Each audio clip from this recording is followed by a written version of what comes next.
When my friend Sarah invited me to a sleepover at her new house, I was excited. Sleepovers with my friends were always fun, full of laughs, junk food, and silly games. But when I found out where Sarah's new house was, I felt a chill run down my spine. Sarah's new house wasn't just any house. It was the old creaky mansion at the edge of town. Everyone knew the stories about it. People said it was haunted. And even though Sarah's parents didn't believe in ghosts, I couldn't help but feel a little nervous as I thought about spending the night there. The rain was pouring down as I got dropped off at Sarah's place. Thunder rumbled in the distance and lightning lit up the dark old mansion. I remember gripping my backpack tightly and swallowing hard. Maybe it was just my imagination, but the house looked like it was watching me. "Come on, don't be a scaredy cat," my friend Ben said with a grin as he threw his arm over my shoulder. He and our other friend Josh had arrived just before me. They didn't look scared at all, just excited. But I could tell by the way they looked at each other that they felt the same way I did, uneasy.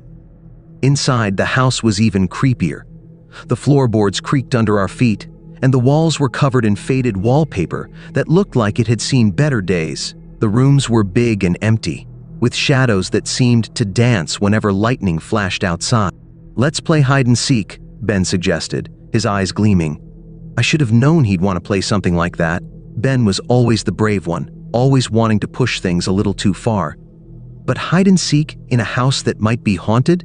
I wasn't so sure. Before I could say anything, Josh and Sarah agreed. I didn't want to be the only one to back out, so I nodded, even though my stomach was churning. We decided that Sarah would be it first, and she'd count to 30 while the rest of us hid.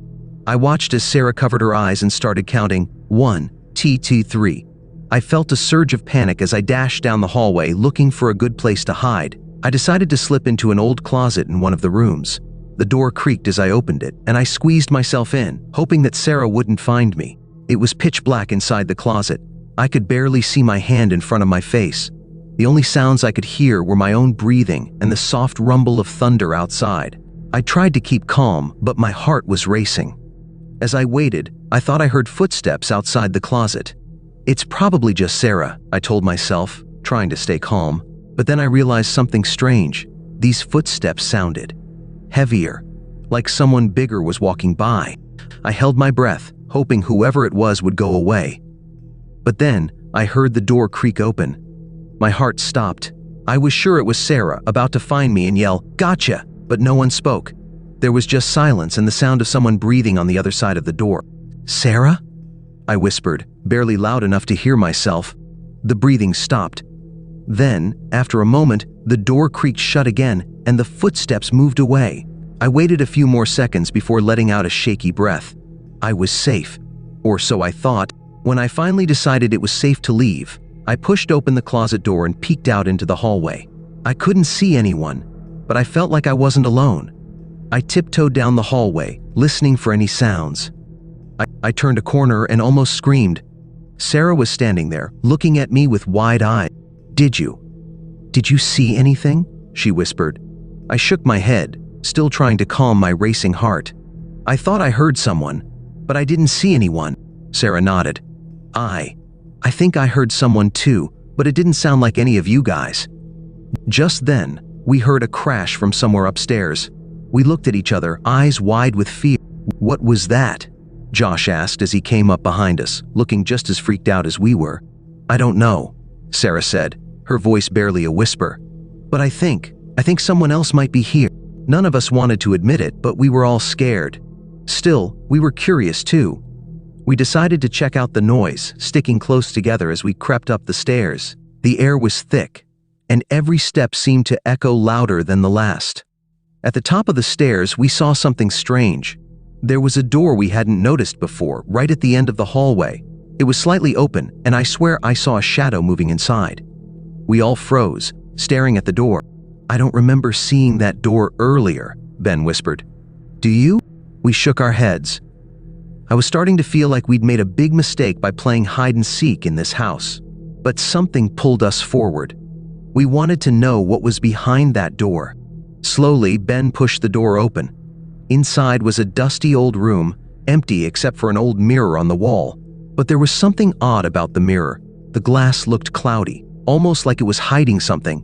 Josh took a step closer, and just as he did, Lightning flashed outside, lighting up the room. For a brief second, I thought I saw something in the mirror, a figure standing behind us. "Did you guys see that?" I whispered, my voice trembling. They all nodded, looking just as pale and terrified as I felt. But when we turned around, there was no one there, just an empty, dark hallway behind us. We decided we'd had enough. Whatever was in that house, it wasn't something we wanted to mess with. We ran back downstairs, not even caring about the game anymore. We gathered in the living room, trying to catch our breath. What was that?" Sarah asked, her voice shaking. None of us had an answer. We just sat there in silence, too scared to speak. After a few minutes, we heard another sound. It was a faint whisper coming from somewhere in the room. "Leave," the voice hissed.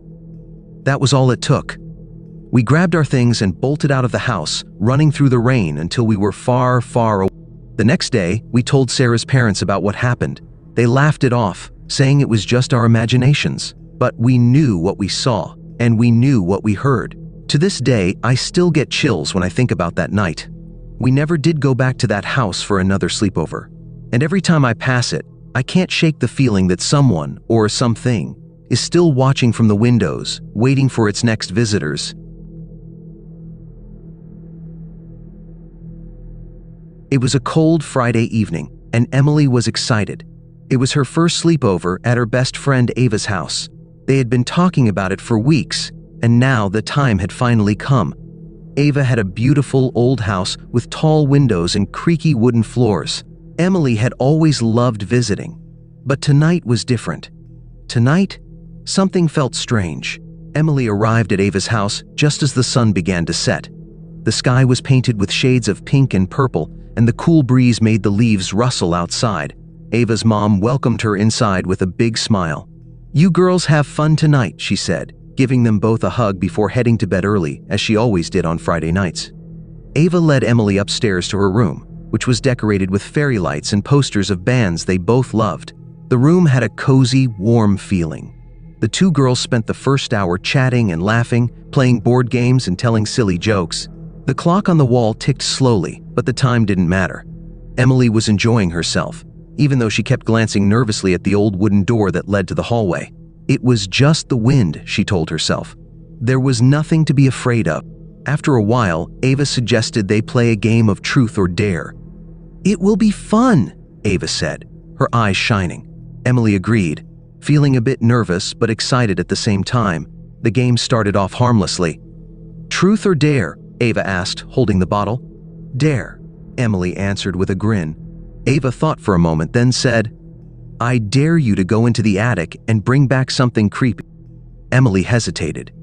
She had always been curious about the attic, but she had also heard rumors from other kids at school about strange noises and shadows up there. The thought of going into the dark, dusty attic made her stomach turn, but she didn't want to seem scared.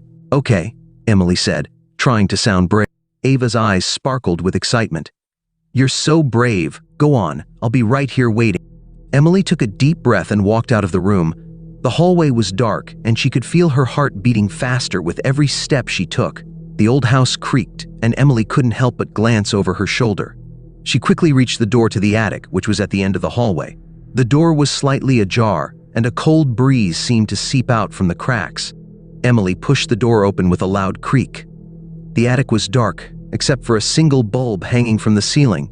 Dust floated in the air, and the room smelled old. There were boxes stacked high, some of them half open, revealing forgotten treasures from the past. A small wooden chest sat in the corner, and Emily was drawn to it. She walked over and gently opened the lid. Inside, she found an old doll, its porcelain face cracked and its eyes dark and lifeless. Emily shivered as she picked it up. She turned the doll over in her hands, noticing something strange. The name Clara was carved into the back of its head.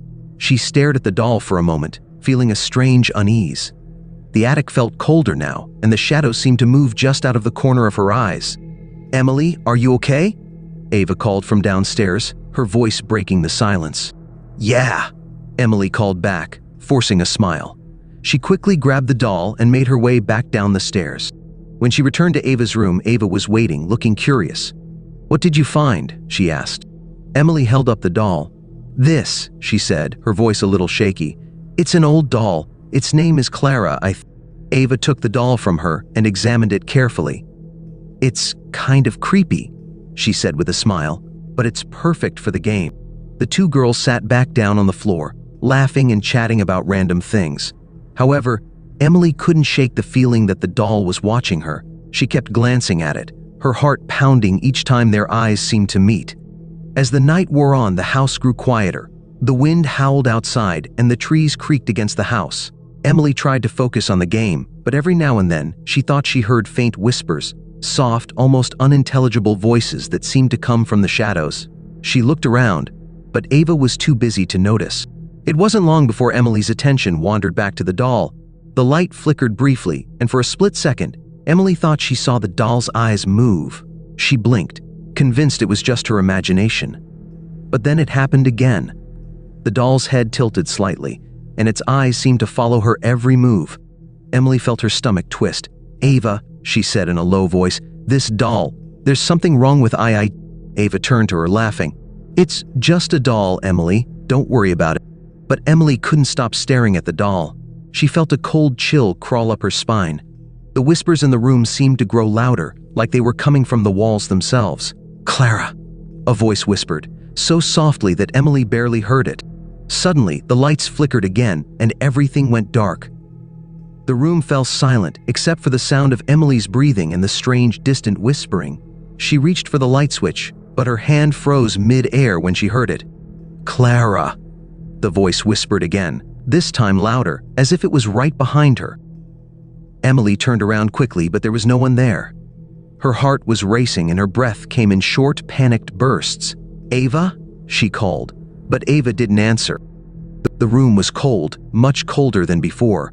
Emily felt her skin prickle with unease as the whispers grew louder, almost like a chant. She turned to the doll, and in that instant she saw it. The doll's eyes were no longer dark and lifeless. They were bright, glowing, and locked onto Emily.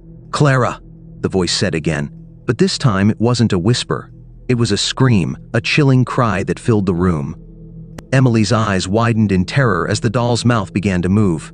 It was as if the doll itself was alive, speaking in a voice that was both ancient and angry. "Leave this house," the voice hissed, "before it's too late." In a panic, Emily grabbed the doll and threw it across the room. The lights flickered back on, and the room was suddenly warm again, but the doll was gone. It had vanished. Emily rushed to the door, her heart pounding in her chest. She needed to get out of that room, out of that house. But when she opened the door, the hallway was completely different. The walls seemed to close in around her, and the whispers filled her ears, louder than ever. The air was thick with a cold, suffocating presence. She ran back into Ava's room, but Ava was gone. The room was empty, the floor covered with shadows that stretched and twisted unnaturally. Emily ran to the stairs, but as she reached the top, she saw a figure standing at the bottom. It was Ava, but her eyes were hollow, and her face was twisted in a silent scream. "Clara," Ava whispered, her voice no longer hers. The shadows around them began to move, reaching out like hands to grab her. Emily screamed and turned to flee, but the door to the attic slammed shut in front of her. The whispers grew louder. "You should have never taken her," they hissed. "Clara is ours now." And in that moment, Emily understood. The house wasn't just old, it was alive, and it was hungry. Emily's heart raced as she backed away from the closed attic door. Her breath came in shallow gasps, and she could feel the shadows creeping closer, pressing against her, suffocating her. The whispering voices surrounded her, each one a faint murmur, growing louder and louder until they were a deafening chorus. She turned back to the figure at the bottom of the stairs, the twisted version of Ava. "Clara," Ava's voice echoed again, but it was no longer Ava. It was something else, something dark. The girl standing there now had no eyes, just empty sockets where the light had once lived. Her body was pale, almost ghostly, and she was barely recognizable as the friend Emily had known for years. "Get away from me!" Emily screamed, her voice trembling. Ava, or whatever was pretending to be her, took a slow step forward, its limbs jerking unnaturally. The shadows around the room grew, warping the walls and floor into grotesque shapes. Emily tried to step backward, but her legs felt heavy, as if the darkness was pulling her down into the floor itself. "Clara, come back to us," the voice whispered again, this time so clear and sharp that it felt like someone was speaking directly in her ear. Emily felt her stomach churn. She had to get out. She couldn't let whatever this was take over her, too. She turned away from the stairs, her eyes scanning the room for any way to escape. Her gaze landed on the window. It was open, the cold night air rushing in. It was a long way down, but it was her only chance. Without thinking, Emily rushed toward the window, her legs shaky from fear and adrenaline. As she approached, the shadows seemed to close in around her, making it harder to breathe. She glanced behind her. Ava's twisted form was closer now, and the whispering voices were growing louder, more frantic. Clara, don't leave US. Come be back. Emily scrambled to open the window wider, her fingers fumbling in a panic. The glass slid up with a groan, and the rush of cold air filled her lungs, making her feel a little clearer. She quickly climbed out of the window, ignoring the terrifying drop below. She was outside, standing on the narrow ledge of the house. The wind howled through the trees, and the shadows seemed to stretch out, reaching for her. Emily looked down, feeling dizzy. There was no way she could climb down without falling. Her heart raced. She had no choice. She could hear the voices growing louder behind her, as if they were climbing out of the house, following her, pulling her back inside. Clara! The voice screamed again, this time in a guttural tone. It was no longer a whisper, it was an angry shout that echoed. Emily didn't think. She simply jumped. Her body twisted in the air, and for a moment she thought she might be weightless. Then, with a painful thud, she hit the ground. The force of the fall knocked the breath out of her, and she gasped, struggling to stand. She didn't waste time. She got up, feeling a sharp pain in her ankle, but she forced herself to run, her feet stumbling over the uneven ground. The forest around her was dark, the trees looming like silent giants. But Emily didn't stop. She had to get away. She ran through the woods, the trees closing in around her, but the shadows never stopped following her. The whispers, those same cold voices, filled her ears, telling her to turn back, to come back to the house. But Emily didn't listen. She couldn't. She ran until her legs burned, until she could barely hear the whispers anymore. When she finally stopped to catch her breath, she found herself in the middle of the forest, far from the house. The night was silent now, except for the rustling of the leaves in the wind. But then, she heard it, a faint sound, soft and distant. It was a voice whispering her name. Clara, the voice called. Clara, come back. Emily's breath caught in her throat. The voice sounded like Ava. No, it sounded like the doll. It was Clara, the name carved into the back of the doll's head. She took a step back, her heart hammering in her chest. The voice was getting closer, and the shadows in the trees seemed to move, stretching toward her. She wasn't alone. She wasn't. Emily stumbled backward, terrified, and in that moment, she realized the truth. Whatever Clara was, whatever force had taken hold of Ava's house, wasn't finished with her. It had followed her into the forest, and now it was coming for her. Suddenly, something cold and sharp brushed against her cheek. She whipped around, but there was nothing there. Her breath was coming in ragged gasps as she turned in a circle, desperate to find the source of the feeling. And then, out of the corner of her eye, she saw it. Just a glimpse, but enough to make her blood run cold. A figure, standing at the edge of the trees, its eyes glowing in the dark. It was Ava, or what was left of her. The body was bent at odd angles, twitching unnaturally as it moved closer. The shadows swirled around her, as if they were part of her. Clara. Ava's voice whispered again, this time in a sing-song tone, filled with malice. Emily's heart raced as she turned and ran, faster than before. She didn't know where she was going, just that she needed to get away from whatever that thing was. She ran until her legs gave out, until she was gasping for breath, and finally, she collapsed on the ground, the darkness closing in around her. The last thing she heard was the whisper of her name, faint and far away. Clara. Emily's vision blurred as the darkness seemed to suffocate her. The cold wind carried whispers, and though her body was exhausted, her mind raced. She could hear it now, the voice of Clara, the one that had haunted the house and now followed her into the woods. The air was thick with a heavy, oppressive presence. It was as if the very earth around her was alive, pressing down on her with a weight she couldn't escape. Her breath was shallow, her pulse racing. She felt her body growing colder with each passing second, as though the darkness was creeping inside her, taking away her warmth, her energy. Emily's mind fought against the pull, but it was no use. The shadows, the whispers, they were everywhere now. And then, just when she thought she couldn't go any further, she felt a hand, a soft, cold touch on her shoulder. It wasn't Ava, it wasn't Clara. There was something more ancient about it, something older. Emily turned slowly, her heart in her throat, but there was nothing there. Just the trees, the moonlight filtering through the branches. Her breathing grew frantic as she scrambled to her feet. But as she looked around, the world had shifted. The forest, once an open space, now felt like a maze. The trees loomed closer, their branches twisted like fingers trying to grab hold of her. The path back to the house was gone, replaced by an endless sea of shadows. No matter how far she ran, she could never escape them. The whispers grew louder, more insistent. Clara, they called, now frantic, desperate. Emily dropped to her knees, tears streaming down her face as she realized there was no escape, no way to outrun it, no way to get back to her old life. The doll, the name, the darkness, they had all claimed her now. Her last thoughts were of home, of warmth, of safety. But in the end, even that was gone.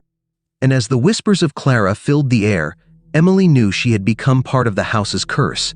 She was just another shadow, just another lost soul wandering in the endless night, forever trapped within the walls of Ava's old house.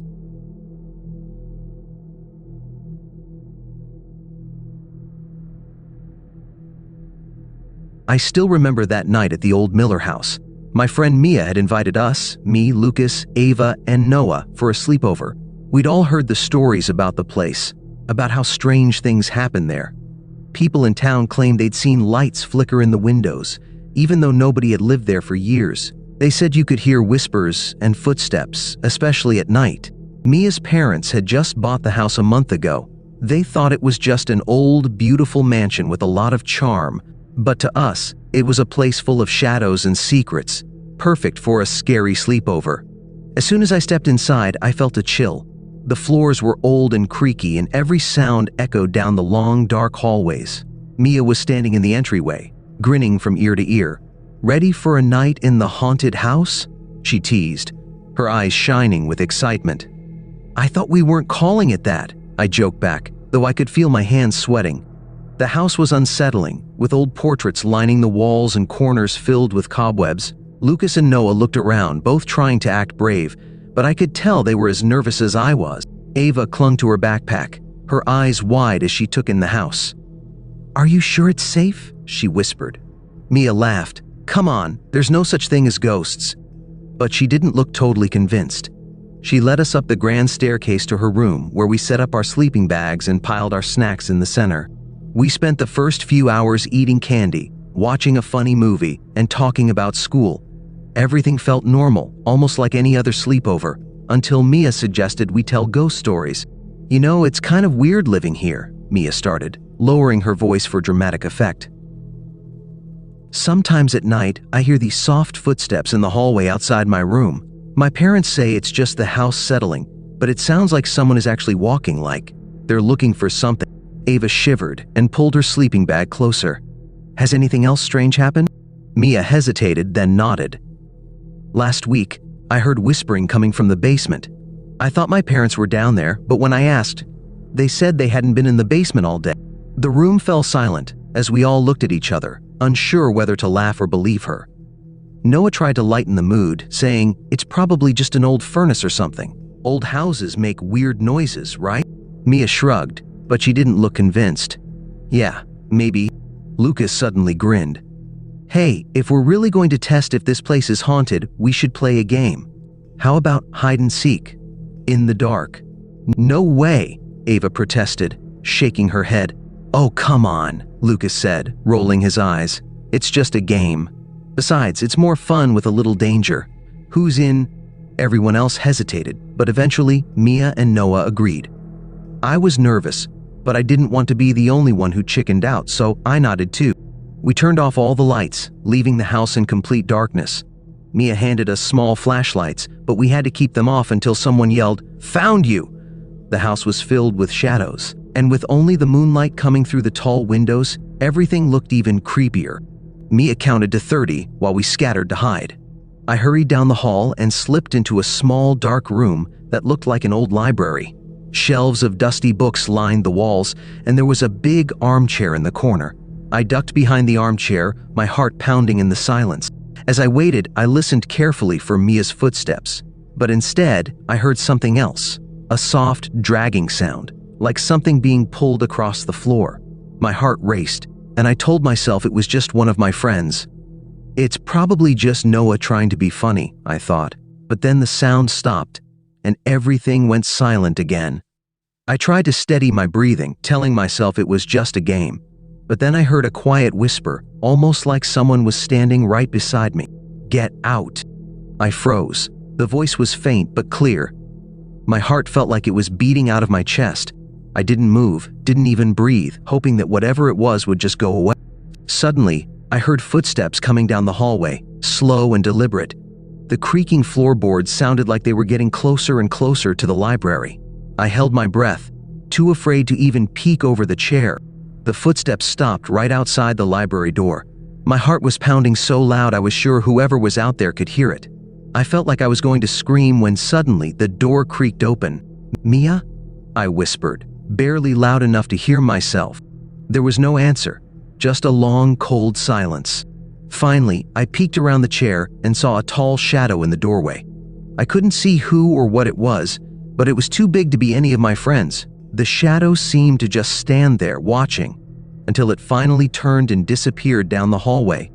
I waited a few moments, then took a deep breath and slowly crept out of the library. I needed to find my friends and tell them what I'd seen. I found Lucas in a hallway closet, his face pale. "Did you see that shadow?" he whispered, his voice trembling. I nodded.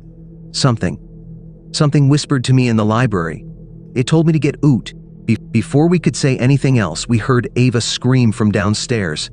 We raced to find her, and Mia and Noah joined us, both looking just as scared. "What happened?" Mia asked, her voice shaky.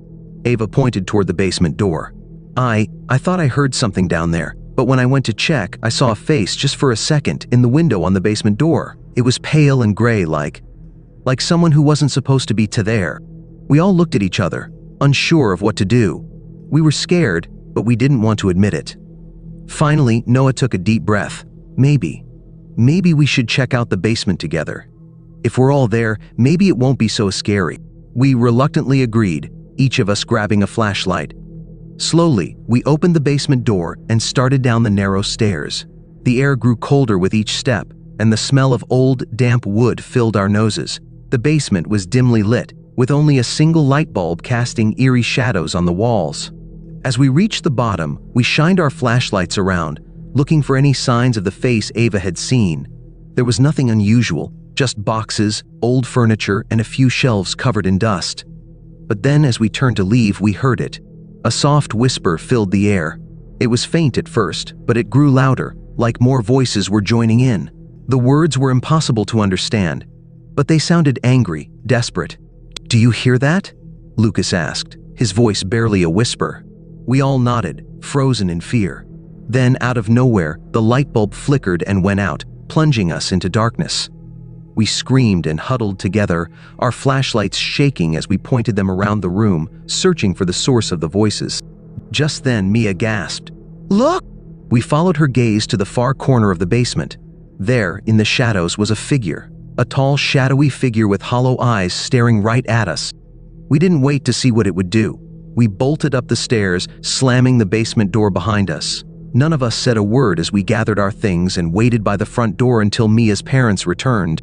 When they finally came back, we tried to explain what had happened, but they just laughed, saying it was our imaginations. But we knew what we'd seen, and we never went back to that house for a sleepover again. To this day, I still get chills when I think about that night. Every time I pass the old Miller house, I can't help but feel that someone or something is still there, waiting in the shadows, ready to whisper once more, "Get out."